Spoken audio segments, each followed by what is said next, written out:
Good afternoon, everyone, and thank you for joining us today to discuss the San Francisco Bay Restoration Act.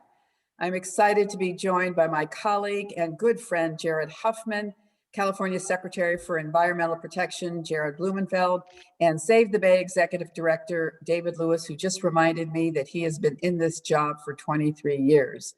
The San Francisco Bay Restoration Act finally makes the federal government put its money where its mouth is by authorizing $50 million annually over a period of 5 years.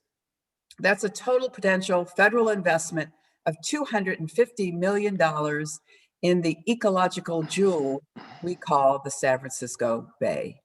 $250 million would go a long way towards water quality improvement, wetland and estuary restoration, endangered species recovery, and adaptation to climate change. It would also establish for the first time a permanent San Francisco Bay program office within the EPA to ensure federal support continues for years to come. Over the last 200 years, 90%, let me repeat that, 90% of the Bay's wetlands have been destroyed. By 2030, the expected sea level rise in the Bay Area will exceed the rate at which the marshes can elevate and move, causing irreversible damage to the Bay. State and local governments have been doing their part, but San Francisco has been shortchanged when it comes to federal funds. In fact, a GAO report found that a lack of sufficient federal funding poses one of the biggest risks to long-term restoration efforts.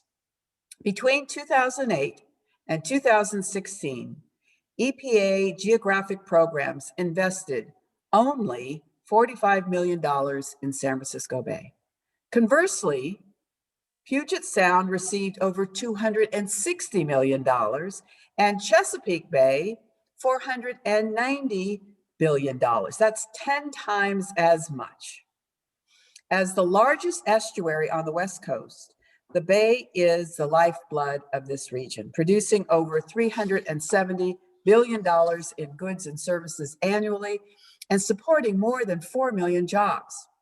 It is also home to more than 100 endangered species and threatened species. Speaker Nancy Pelosi, Congressman Jared Huffman, and 7 other colleagues in the Bay Area have introduced the San Francisco Bay Restoration Act every Congress since 2010. And may I point out that both Secretary Blumenfeld and David Lewis were both at the press conference when we announced it back in 2010. I'm hopeful this will be the last time that we will be introducing it, and it will finally become law. Last year, the House signaled its overwhelming support for the San Francisco Bay Restoration Act when it voted to pass it not once, but twice, the second time as part of the Moving Forward Act. With Democrats in charge of the House, Senate, and the White House, I am confident we can finally sign this legislation into law and ensure that the San Francisco Bay receives the funding it needs and deserves. So with that, it's my great pleasure to introduce my colleague, my friend, someone who is the most knowledgeable on water and natural resources issues in the House of Representatives, and that is my colleague, Jared Huffman. Thank you, Jackie. It is an honor to be with you. And let me just begin my brief remarks by saying that Jackie Speier has been the champion for San Francisco Bay in the United States Congress since she arrived there, and frankly before that, because she represents a district where she and her constituents understand the importance of this amazing resource. So thanks, Jackie, for your incredible leadership. And I agree with you. I think this could be the year that your decade-long effort finally gets across the finish line. And I'm really privileged to be working along with you. I have the fortune, of course, of representing a beautiful North Coast district that starts at San Francisco Bay in the south, goes all the way to Oregon in the north. I've got a lot of great watersheds and estuaries. I chair the subcommittee on water, oceans, and wildlife in the House. And so I know something about water resources. And there is just nothing like the San Francisco Bay. Nothing against Puget Sound, nothing against Chesapeake and other great estuaries, but by almost any measure in terms of ecological significance, including what it means to the economy in terms of the outdoor recreation, commercial and fishing economy, travel and tourism. There's just nothing like San Francisco Bay. And it is high time that we make sure we get our fair share of federal funding. You know, the unique thing about this effort to bring more federal dollars to San Francisco Bay is that our 9-county Bay Area region totally understands this and has actually put its own money on the table. We appreciate San Francisco Bay here, and that's why we passed a ballot measure, working with some of the other folks on this call today, to put that money on the table. And now it's time to bring the federal side of this partnership forward. So very pleased to join Representative Speier on this important bill. Very excited about the opportunity we have to get it done in this Congress this year, and also very excited about all the improvements that I think this can bring for water quality, for resiliency, for all of the different benefits that we know are out there and waiting for us to bring forward for San Francisco Bay. So thank you, Jackie. Thank you, Jared. Next, let me turn to another Jared. This time it's Jared Blumenfeld, who is the California Secretary for Environmental Protection. In his role, he oversees, among other things, the state's efforts to fight climate change and protect our air and water quality. He brings more than 25 years of environmental policy and management experience on the local, national, and international levels. He served as the regional administrator of the US EPA for the Pacific Southwest in the Obama administration and as director of the San Francisco Department of Environment under both mayors Brown and Newsom. So we're delighted you were able to squeeze us in, Secretary. Thank you so very much. Thank you, Congresswoman Speier and Congressman Huffman and David. Really, really appreciate your efforts here. First effort, I think Jared and I, we want to regain the name. The name yes. Jared was not really, everyone associated with something not so great for the last 4 years. So that was our secret campaign, Jackie. We'll be doing good work long after that Kushner guy is forgotten. Exactly. Thank you. So to Congresswoman Speier's point, and to Congressman Huffman, this really is critical. When you look at what we need to do, the issues of climate change, I think in all of our minds, especially right now, we're likely to have flooding. We just came out of a wildfire season. One of the aspects of climate change that feels like a sleeper that really isn't, that we see the science on, is sea level rise. And the Bay Area, as was just mentioned, has lost about 95% of the wetlands that were there. There's incredible efforts that have gone on since 1998, led by many of the folks on the phone today, that have put back in place about 20,000 acres of wetland in and around the San Francisco Bay. But we have a goal of getting to 100,000 acres of restored wetlands. And the reason for that is wetlands present us with a huge opportunity to buffer the impacts. They're like a sponge, and they allow us to really deal with the impacts of sea level rise in a natural way. Concrete and other barriers are not going to do it. We really need to understand how these natural systems can help us. So the funding that the bill today would provide US EPA is critical to moving that work forward. Really, really critical. And if you think about it, the cost of doing nothing on climate change is extraordinarily higher than the cost of taking action today. And every single dollar we put in today will save about $6 in response later on. $6. The same is true with wildfire, nearly any aspect of climate change you look at. So this is an incredible investment in our future. It will also do things like Save the Bay has been an incredibly forceful advocate of reducing trash in the Bay. There's way too much trash. Indigenous communities from mainly Southeast Asia still rely on fishing in the Bay, and they eat the fish, and that fish contains way too much mercury, which unbelievably, to the Congresswoman's initial point, comes from the gold rush. this from the 1850s, we are still dealing with contamination because the can keeps getting kicked down the road. So this is the time to take action. The Newsom administration is incredibly proud to do anything we can to support you and Congress and get this funding immediately to US EPA so they can put that funding to work to protect a place that 8 million of us call home. We call it the San Francisco Bay Area. And I've canoed with my kids and gone fishing and gone to Angel Island, and all the things we love about San Francisco Bay is because of the Bay. And so this amount of funding, as Congresswoman Speier said, is peanuts compared to what they get in Chesapeake Bay, literally. And yet it is a gemstone of the West Coast, of the entire Americas, the largest estuary, and the only inland delta, I think, in the world is the Bay Delta system. So let's do it. Anything we can all do to rally around, make this happen. This is a big, big deal. So thank you for your tenacity, both of you, particular to Congresswoman Jackie Speier. As you said, 10 years ago, we started this.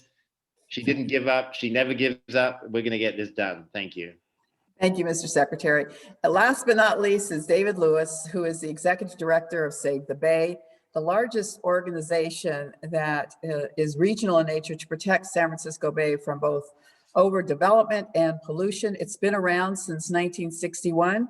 David hasn't been in the position since 1961, but he has been for the last 23 years. So David, thank you for your leadership as well. And the floor is yours.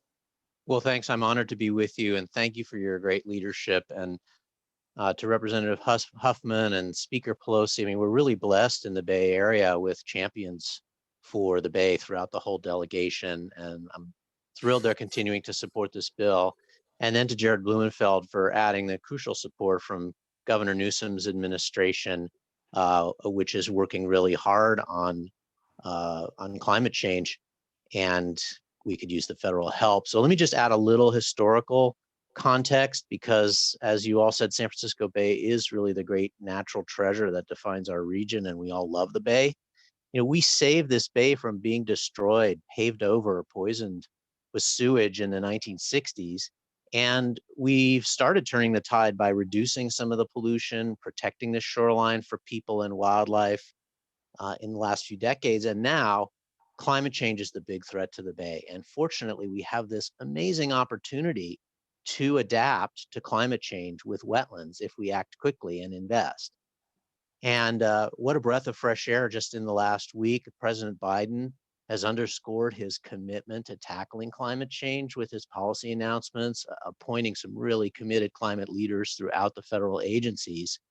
And San Francisco Bay is one of the best places for the president and Congress to show that the climate agenda includes preparing for rising seas and for more extreme rainstorms like we're having right now. There's no place in the country with more opportunity for restoring wetlands that not only benefit endangered wildlife, but they provide this natural protection for communities at risk of flooding. And those communities near the shoreline of the Bay are some of the most underserved communities that we still have in the Bay Area. And here's the thing, the federal government owns most of the property where we can do this restoration, the retired salt ponds and hay fields where those wetlands can be created. They're part of the U.S. National Wildlife Refuge. You know, the federal government owns them, and yet the public investment, the funds that we need, the missing ingredient is public funding to restore these wetlands.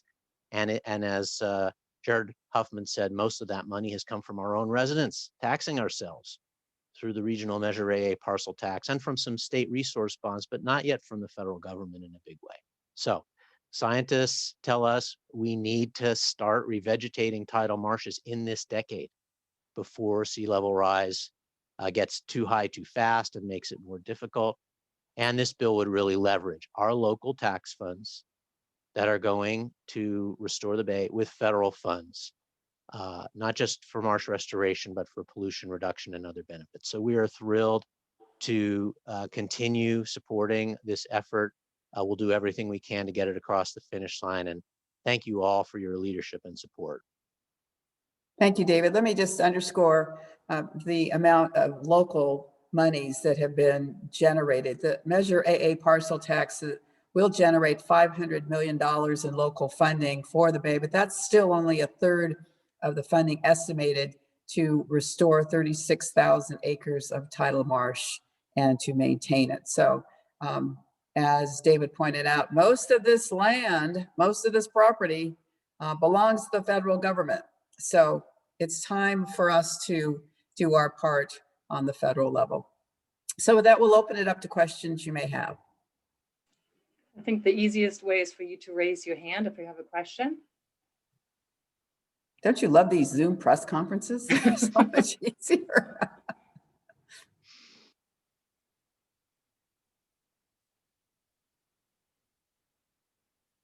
I don't see any hands.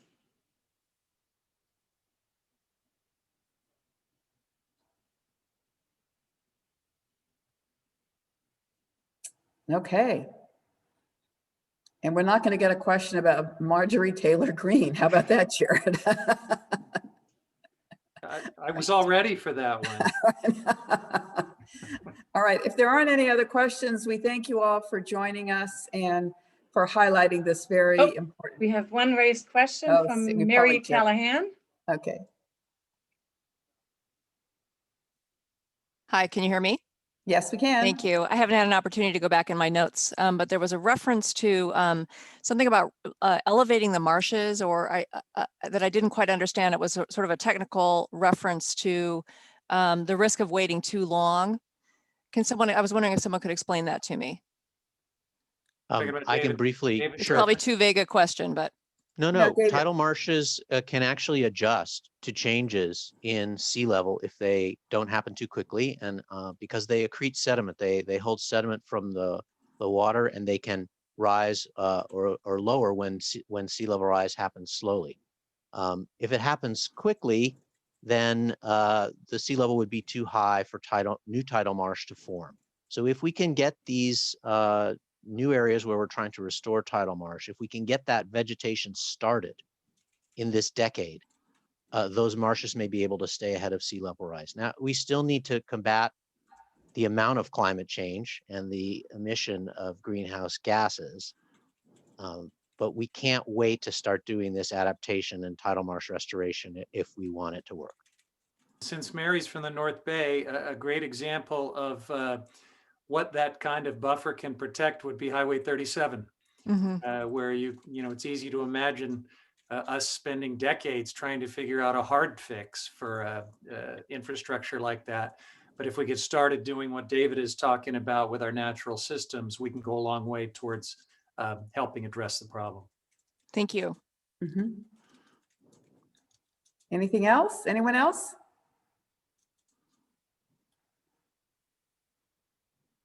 Okay, well, Jared, and David, thank you all for being part of this press conference and for kicking off a really important piece of legislation. And thank you for all of We you. have one more question, sorry to interrupt, from Hudson. Hudson, can you unmute yourself? Yes. Hi. So back to the creation of the San Francisco Bay Program Office in the EPA, I was interested in how the federal government would interact with local municipalities to continue improvement projects in the Bay Area. Are there any specifics?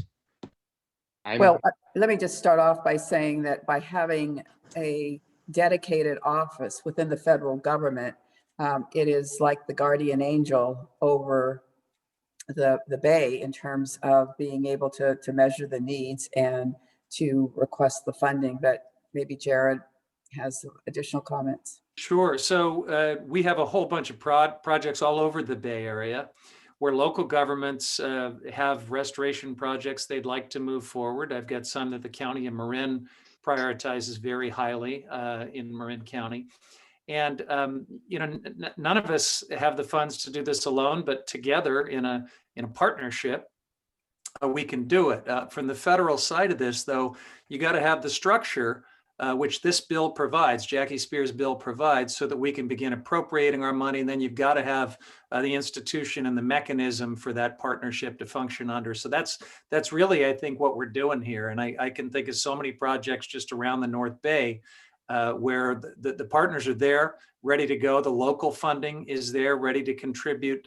They just need the structure and the federal funding so that we can do our part from our side, and then a whole bunch of good work will follow. And the APA has done work like this in San Francisco Bay on a much smaller scale. There's a tiny program right now that is working with local governments, NGOs, but it's been only about $5 million a year, and the need is orders of magnitude bigger. So I think the EPA does have practice doing this kind of collaborative project. It just needs to be so much bigger to take advantage of these opportunities. Okay, I guess to close, let me just say, we're asking for a fair share. And it's way past time that the Bay gets the recognition it deserves in terms of resources. And we're not going to stop for anything less than a yes. So we thank you all for being with us. And thank you again, Jared and David, for joining me. Thanks, everybody. Thank you. Goodbye.